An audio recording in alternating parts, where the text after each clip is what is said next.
Hello everyone, welcome back to Maths and Matrix. I'm Lakshmi ma'am and here back with yet another session for the paper NDA2 2018 और इस session में हम solve करने जा रहे हैं question number 71 onwards. So let's get started with this particular question which is based on the derivatives. Simple derivative concept पे based है बट यहाँ पे स्लोप का भी कंसेप्ट है तो ये हम प्योरली इंक्लूड करेंगे एओडी में एप्लीकेशन ऑफ डेरिवेटिव में. देखो, let the slope of the curve y equal to cos inverse sin x be the tan theta, then what is the value of theta in the interval. Simple सा question है. Slope आपको पता है slope क्या होता है. Slope is interpreted as the derivative dy by dx at the indicated point, isn't it? तो अभी हमारे पास y equal to cos inverse sin x है तो y equal to अगर cos inverse sin x है तो इसको तो मैं सिंप्लीफाई कर सकती हूँ ना. sin x को हम लिख सकते हैं cosine of pi by two minus x, तो इससे कॉस है इनवर्स और कॉस कट हो जाएगा और आएगा pi by two minus x. अभी ये हो गया आपका y, इसका डेरिवेटिव निकाल लो dy बाई डी एक्स क्या आ जाएगा -1. तो डेरिवेटिव क्या है -1 है तो ये हमारा स्लोप क्या है -1 है. स्लोप क्या देखे रखा उन्होंने tan थीटा, तो tan थीटा कितना है -1 है. अभी -1 ये सेकेंड क्वाड्रेंट में आता है tan थीटा है ना, निगेटिव रहता है तो इसको हम लिखेंगे minus tan of pi by four. Minus tan pi by four को हम लिख सकते हैं tan of pi minus pi by four है ना. tan 180 minus theta minus tan theta होता तो tan theta equal to tan of this, तो tan tan कैंसिल, हमें थीटा इक्वल टू क्या आ रहा है 3 pi by 4, pi minus pi by 4. समझ में आ रही है ना answer. Pi minus pi by 4 क्या आएगा 3 पाई बाई 4 आएगा. तो इसका आंसर क्या हो गया ऑप्शन नंबर बी हो गया. क्लियर है. देखो नेक्स्ट क्वेश्चन देखते हैं जो कि बेस्ड है सिंपल फंक्शन के ऊपर. If f x is known to you which is defined function on the set of real numbers, then what is its domain. Domain पता करना है तो डोमेन तो आपको पता है these are all set of points where the function is properly defined. अभी function को प्रॉपरली डिफाइन करना है मतलब आपको फंक्शन को अच्छे से एनालाइज करना है ना. अभी फंक्शन देखो क्या है, रूट में है x-1, डिनोमिनेटर में x-4. सबसे पहले हमारा दो चीजें यहाँ पे हमें गौर करनी है. एक तो डिनोमिनेटर जीरो नहीं होना चाहिए, तो जीरो नहीं होना चाहिए मतलब x यहाँ पे 4 नहीं हो सकता, ये एक हो गया. दूसरा क्राइटेरिया क्या है, रूट के अंदर का जो नंबर है वो निगेटिव नहीं होना, वो पॉजिटिव होना या तो जीरो होना, तो greater than equal to zero होना, मतलब x has to be greater than equal to 4. मतलब हमें समझ में आ गया कि x should belong to closed interval 1 onwards open at 4. इसका यूनियन लेके जाओ open at 4 till infinity, close करे तो ओपन करो, मतलब वही है. ठीक है, समझ में आया ना. Greater than equal to 1 and x shouldn't be equal to 4. तो आपको समझ में आ गया इसका आंसर क्या होना चाहिए, ऑप्शन नंबर डी होना चाहिए है ना. Close eight 1 open at 4 union open at 4 open at infinity. Clear है ना बात, समझ में आया. ये ऑप्शन है डी इसका. नेक्स्ट क्वेश्चन देखते हैं जो कि बेस्ड ऑन कॉन्टिन्यूटी है. Consider the function. फंक्शन देखे रखा है हमें, डिफाइन किया गया है फॉर x नॉन जीरो पे sin 2x upon 5x and define किया है एट x इक्वल टू 0 पे 2/15. अभी पूछा गया which one of the following is correct in respect of the function. Function is not continuous है क्या एट 0 पे, इट इज कॉन्टिन्यूअस है क्या एट एवरी x पे, इट इज नॉट कॉन्टिन्यूअस है क्या at x equal to pi पे, whether it is continuous at x equal to 0. तो अगर हम गौर से क्वेश्चन को देखेंगे तो क्वेश्चन में हमें समझ में आ रहा है हमें डिस्कस करना है कॉन्टिन्यूटी एट 0 पे सबसे पहली बात, क्योंकि जब x इज नॉन जीरो तो ये फंक्शन है, ये फंक्शन क्या है कॉन्टिन्यूअस फंक्शन हो जाएगा. सिर्फ क्योंकि x इज नॉन जीरो वहां से हमने जीरो तो हटा दिया तो बाकी सभी रियल के लिए ये फंक्शन तो कॉन्टिन्यूअस है. बट x इक्वल टू 0 पे फंक्शन की वैल्यू डिफाइन है तो हमें चेक क्या करना है continuity at x equal to 0. तो हमें पता है जब फंक्शन कॉन्टिन्यूअस होता है तो लिमिट एट 0 पे जो भी है वो इक्वल हो जाता है f ऑफ 0 के बराबर. f ऑफ 0 वो बोल रहा है 2/15 है. अभी लिमिट कितना आ रहा है हम लोग ये देख लेते हैं. लिमिट हमें कितना आ रहा है sign of 2x upon 5x है, तो 5 को बाहर लगा लो. हमें साइन के लिए क्या एडजस्टमेंट चाहिए, हमें चाहिए 2x. यहाँ पे x है ना तो 2 को मल्टीप्लाई डिवाइड करो तो इसका आंसर आना है 2/5. तो 2/5 this is not equal to 2/15 है क्या, नहीं इक्वल है, तो मतलब कॉन्टिन्यूअस नहीं है. तो पहला ऑप्शन ही सही बोल रहा ना कि function is not continuous at x equal to 0 है ना. ए है इसका करेक्ट आंसर. देखो अभी नेक्स्ट क्वेश्चन है हमारा. If the function f of x is known to you which is modulus of x minus 3 then which one of the following is not correct. Not correct पूछा है अभी, ठीक है. तो function is not continuous at x equal to -3 क्या, ये तो सही बात नहीं है क्योंकि फंक्शन हमारा क्या है मॉडुलस ऑफ x माइनस 3 है. इसको आप डिफाइन कर लो. डिफाइन कैसे करोगे, ये हो जाएगा minus of x minus 3 when x is less than 3, ये हो जाएगा plus of x minus 3 when x is greater than equal to 3 है ना. तो अभी वो बंदा बोल रहा है कि x इक्वल टू -3 पे मतलब किधर इधर फंक्शन तो ये है ना, ये तो कॉन्टिन्यूअस फंक्शन है फॉर x इक्वल टू -3, तो ये पहला ही यहाँ पे रॉन्ग है. है ना, पहला ही रॉन्ग है। दूसरा देखो, function is continuous at x equal to 3, सही बात है, कॉन्टिन्यूस है क्योंकि ये तो सिंपल सा फंक्शन है x माइनस 3 है, तो कॉन्टिन्यूस है x इक्वल टू 3 पे। Differentiability at x equal to 0 पे देखो, x इक्वल टू 0 किस पे आता, x इक्वल टू 0, 0 ये रेंज में आता ना, तो 0 यहाँ पे ये फंक्शन ये डिफरेंशिएबल है, अकेला फंक्शन है ना x इक्वल टू 0 पे, वही फंक्शन तो डिफरेंशिएबल है। Function is differentiable at x equal to minus 3, वो भी सही है, यही फंक्शन है, डिफरेंशिएबल है। तो बेसिकली देखा जाए तो x इक्वल टू माइनस 3 पे उन्होंने नॉट कॉन्टिन्यूस बोला, तो यही क्या है, रॉन्ग स्टेटमेंट है। तो ये हमारा आंसर हो गया option A for this particular question. ठीक है, देखो नेक्स्ट क्वेश्चन देखते हैं 75। If the function f of x is known to you and it is continuous at each point in its domain, continuous function है at each point in its domain, then what is the value of f of 0? f of 0 निकालना है हमें, continuity देखे रखे, तो f of 0 किसके बराबर होता है, लिमिट ऑफ द फंक्शन के बराबर होता है ना, जब कॉन्टिन्यूटी होती है, जब कॉन्टिन्यूस होता है फंक्शन, तो फंक्शन का limit is equal to value of the function at the indicated point होता है, ये बात पता है ना आपको। तो फंक्शन अभी कॉन्टिन्यूस बोला उन्होंने at it's in its domain, मतलब वो 0 पे भी कॉन्टिन्यूस है, मतलब तो f ऑफ 0 के बराबर हम लोग क्या लेंगे, limit of the function at x equal to 0 लेंगे। तो अभी इसको सॉल्व करो, एल'होपिटल यूज करो, LH रूल को यूज करो, यहाँ पे LH रूल को यूज करो, तो हमें f of 0 is equal to क्या मिलेगा, limit x tends to 0, 2x का डेरिवेटिव 2 माइनस साइन इनवर्स का डेरिवेटिव क्या होता है 1 upon root of 1 minus x square, divide में 2x का डेरिवेटिव 2, tan इनवर्स का derivative 1 upon 1 plus x square, x equal to 0 put करो, अभी 2 माइनस 1 अपॉन 1, 2 प्लस 1 अपॉन 1 आएगा, तो ये कितना आएगा, 2 माइनस 1 1, 2 प्लस 1 3, 1/3 आ रहा, क्या आ रहा 1/3, ऑप्शन बी है इसका राइट चॉइस, है ना। नेक्स्ट क्वेश्चन देखते हैं, सिंपल सा क्वेश्चन था ये भी, देखो 76 क्वेश्चन है हमारा। If fx is known to you then what is limit x tends to 1, limit x tends to 1 f of x minus f of 1 upon x minus 1। ऐसे क्वेश्चन आते हैं ना, LH रूल से इसको निपटा लो, बहुत आसान हो जाता। इसका LH रूल बना लो, क्या आता, इसका आ जाता limit x tends to 1 f dash x minus से 0 अपॉन 1 आता।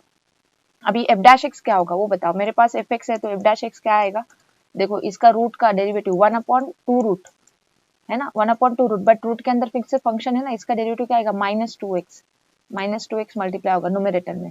तो मैं यहाँ पे अभी लिखती हूँ ये limit x tends to 1 minus 2x upon 2 times root of 25 minus x square, तो ये 2 तो कटना ही, x इक्वल टू 1 पुट करो, minus 1 upon under the root of 25 minus 1, तो माइनस 1 अपॉन रूट 24 आ रहा, कितना आ रहा, रूट 24 डिनोमिनेटर में, ठीक से लिख लेते हैं इसको। तो माइनस 1 अपॉन रूट 24 कहाँ पे देके रखा है, ऑप्शन ए में देखे रखा है, तो ऑप्शन ए है इसका करेक्ट आंसर। क्लियर है, देखो अभी नेक्स्ट क्वेश्चन है हमारा, यहाँ पे y इक्वल टू हमें देखे रखा है tan इनवर्स में एंड पूछा गया डेरिवेटिव। तो जब भी ऐसा कुछ आता, इसमें आप डायरेक्ट डेरिवेटिव पे नहीं जाना, इसमें आप फॉर्मूला फॉर tan यूज करना। अगर आप tan का कंपाउंड एंगल फॉर्मूला यहाँ पे तैयार करते हो तो ये tan इनवर्स कट जाना है और आपको सिंपल हो जाना है आपका डेरिवेटिव फाइंड करने का प्रोसेस। ठीक है, तो हम क्या करेंगे, हमने स्टडी करके रखा है कि tan of a plus b का फॉर्मूला किस फॉर्म में होता है, ये होता tan a plus tan b upon 1 minus tan a tan b के फॉर्म में होता ना। तो इधर 1 माइनस ऐसे आना ना, अभी ऊपर माइनस है इधर माइनस है तो इधर प्लस आना, तो ठीक है, बट कैसे भी हमें इधर 1 चाहिए ना, ये 1, तो हम क्या करेंगे, यहाँ पे जो कुछ भी आया हुआ है, देखो हमें इधर 1 चाहिए, किधर इधर 1 चाहिए, तो इधर जो भी आया इससे हम डिवाइड करेंगे न्यूमरेटर एंड डिनोमिनेटर को।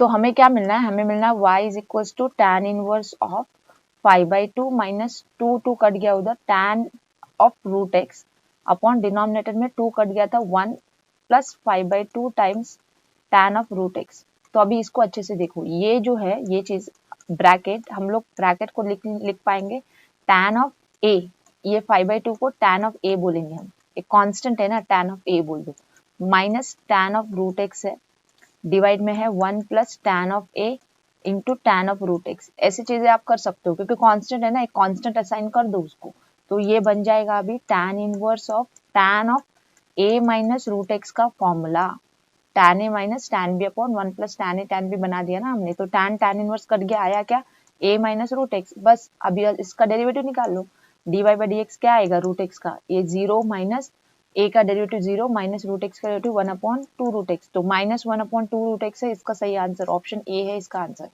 है कि नहीं। देखो अभी नेक्स्ट क्वेश्चन देखते हैं 78, which one of the following is correct in respect of the function, ये फंक्शन के मामले में क्या करेक्ट है। अभी ऑप्शन में क्या बोल रहा है, इंक्रीजिंग है बोल रहा फॉर द इंटरवल, और बोल रहा remains constant in the interval, decreasing है बोल रहा, डिक्रीजिंग है, तो इंक्रीजिंग डिक्रीजिंग डिस्कस करना है, तो इसके लिए तो आपको डेरिवेटिव चाहिए ना, तो फटक से डेरिवेटिव निकाल लो, एफ डैश एक्स क्या आएगा, देखो इसका u भी होगा तो ये होगा x cos x plus sine x, है ना, फिर cos x का डेरिवेटिव माइनस साइन एक्स, फिर 1/2 टाइम्स cos स्क्वायर का डेरिवेटिव, पहले 2 cos x आएगा फिर इंटू माइनस साइन एक्स आएगा, चेन रूल, है ना। तो इधर क्या करना है, साइन एक्स कटना है, तो हमें आ रहा x cos x माइनस ये 2 कटना है, यहाँ पे माइनस क्या आ रहा है, sine x into cos x, ये आ रहा। अभी हमें डिस्कस करना था इंक्रीजिंग डिक्रीजिंग, हम लोग हिट एंड ट्रायल करेंगे, ऑप्शन से आएंगे ऐसे क्वेश्चंस में, हमने डेरिवेटिव तैयार करके रख लिया है। तो अभी हमें देखना है इंक्रीजिंग चाहिए, मतलब ये डेरिवेटिव ग्रेटर देन 0 चाहिए, तो इसके ये इंटरवल में चेक करना है, इसके अंदर का एक पॉइंट ले लो, π/4 ले लो, तो से x इज इक्वल टू π/4, तो एफ डैश एक्स क्या आ रहा हमें, π/4 पे कितना आ रहा है, ये π/4 इंटू कॉस π/4 कितना होता, 1/√2, 1/√2 होता ना, फिर minus sine π/4, sine π/4 1/√2, sine cos π/4 1/√2, तो ये आएगा 1/2। तो ये वैल्यू कितनी आएगी पता है, ये ग्रेटर देन 0 आएगी, क्यों पता है, ये पाई कितना होता है 3.14, है ना, 3.14, और ये 4 इंटू √2, है ना, √2 की वैल्यू 1 पॉइंट में रहती है कि नहीं, तो ये अमाउंट जो है ये ग्रेटर देन हाफ आने वाला है, तो greater than half minus half ये कितना आ जाएगा, ये आ जाएगा ग्रेटर देन 0 आएगा। तो ये फंक्शन क्या हो जा रहा है, इंक्रीजिंग हो जा रहा है, अगर आप चाहे तो कंफर्म कर लो, ठीक है। तो ये क्या आना है, ग्रेटर देन 0 आना है, तो इससे हमें पता चल जा रहा है कि एफ फंक्शन क्या है, इंक्रीजिंग है, क्या है, इंक्रीजिंग है, कौन से इंटरवल में, जिसकी इंटरवल की हमने बात की, पहला इंटरवल 0 to π/2 ओपन वाला, इसमें π/4 लेके हमने टेस्ट किया, आपको भी ऐसे ही करना है अप्रोच, ठीक है, लेंदी प्रोसेस को अप्रोच नहीं करना है, सिंपल सा क्या प्रोसेस था, हमने डेरिवेटिव निकाल लिया और चेक किया, ऑप्शन से हिट मारने गए हम लोग, पहला ऑप्शन चूज किया, इसमें से π/4 पॉइंट चूज किया, उसमें हमने चेक किया कि डेरिवेटिव पॉजिटिव है, तो ये इंटरवल में क्या हो रहा, फंक्शन इंक्रीजिंग हो रहा है, सिंपल सी बात है। 0 पे क्या होगा, 0 पे क्या होगा, यहाँ पे ये 0, ये 0 हो जाएगा, 0 आएगा, फिर अबाउ 0 जाएंगे, यहाँ पे तो 0 इंक्लूड नहीं, अबाउ 0 पे ये पॉजिटिव आता जाएगा, π/2 भी यहाँ पे इंक्लूडेड नहीं है, क्योंकि π/2 पे भी क्या होगा, ये π/2 पे 0 0 आ रहा, तो π/2 और 0 तो कैसे भी इंक्लूड नहीं है, अबाउ 0 जाओ और बिलो π/2 आओ, तो ये कोई भी वैल्यू के लिए पूरा अमाउंट जो है ये पॉजिटिव ही होना है, जैसे कि मैंने एक टेस्ट किया फॉर π/4 के लिए, ठीक है। तो क्लियर है ना बात, तो इसका आंसर क्या होना है, ऑप्शन ए ही होना है, ठीक है। देखो अभी नेक्स्ट क्वेश्चन है हमारा 79, what is the limiting value of the function root of 1 minus cos theta upon theta where theta is tending to 0 equal to, is it √2, is it 2√2, is it 1/√2 or is it minus 1/2√2? Simple सा question है, ऐसे question को answer करने के लिए आप standard form का help ले सकते हो। 1 माइनस cos थीटा को आप क्या लिख सकते हो, आप लिख सकते हो 2 साइन स्क्वायर थीटा बाई 2, तो root of 1 minus cos theta की वैल्यू क्या हो जाएगी, √2 साइन थीटा बाई 2 हो जाएगी, अग्री करते हो। तो हमारा जो क्वेश्चन है थीटा टेंड्स टू 0 वाला लिमिट में ये क्या हो जाएगा, √2 sine theta by 2 upon theta है ना, तो इसको बाई 2 एडजस्ट कर लो, तो अभी ये बन गया स्टैंडर्ड फॉर्म, तो इसका आंसर आना है √2/2 इंटू 1, है ना, तो ये क्या आना है 1/√2 आना है, समझ गए ना बात, तो इसका आंसर क्या है, ऑप्शन सी है इसका आंसर।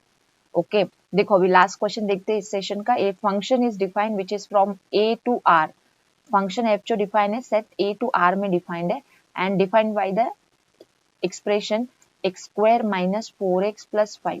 अभी इसमें ए भी उन्होंने दे के रख दिया है कि 1 to 4 ओपन इंटरवल है, तो पूछा गया है रेंज। ऐसे क्वेश्चन में क्या करना, आप सिंपल सा ये इनपुट ले लो, ये आउटपुट ले लो, इसके बीच का रेंज ढूंढ के निकाल लो, खत्म बात। और आपको टेस्ट करना है तो कोई मिडल पॉइंट पे भी टेस्ट कर लो अगर चाहे तो, ओके।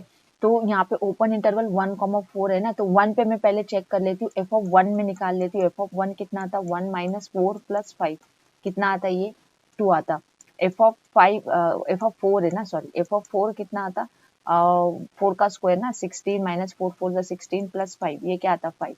तो हमें समझ में आ गया ना, ये अगर डोमेन है तो इसका रेंज कितना आ रहा, ओपन एट 2 ओपन एट 5 आएगा, ओपन इंटरवल, समझ में आ गई ना बात। तो इसका क्या होना है, ऑप्शन ए होना है। आप चाहे तो इसका डेरिवेटिव भी टेस्ट कर लो, ये फंक्शन क्या है 2x माइनस 4, ये फंक्शन है एफ डैश एक्स, इसका एफ डैश एक्स ये है, तो आप अभी ये इंटरवल पे चेक कर लो, 2 पे चेक करोगे तो 0 आएगा, 3 पे चेक करो 2 3 6 माइनस 4 पॉजिटिव आएगा, देखो है ना, सिंपल सा फंक्शन है, ये इंक्रीजिंग फंक्शन है, तो इसका डायरेक्टली हमें रेंज तो ऐसे ही मिल गया, डोमेन का इंटरवल पकड़ के हमने रेंज का इंटरवल निकाला, समझ गए ना बात। तो इसका आंसर है ऑप्शन ए, ठीक है। तो इस सेशन में हमने कंप्लीट किए question number 71 to question number 80। For next set of 10 questions, you have to stay tuned. I would meet you in the next session with the next 10 questions. But before that, you see that you are liking the session and sharing it with your friends and subscribing to my YouTube channel for getting help towards preparing for your upcoming India written examination.